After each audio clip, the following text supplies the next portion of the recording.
I love a good cup of coffee in the morning, but I don't like coffee stains in my mug.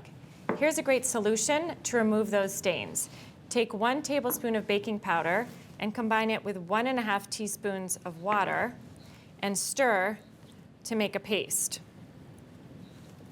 Use the rough side of a sponge and that paste to scrub out the inside of your mug. This alkaline solution removes acidic stains more effectively than soap and water. And just like that, with a quick rinse, you're ready for your next cup of coffee. Thanks for watching America's Test Kitchen. What'd you think? Well, leave a comment and let us know which recipes you're excited to make, or you can just say hello. You can find links to today's recipes and reviews in the video description. And don't forget to subscribe to our channel. See you later. I'll see you later.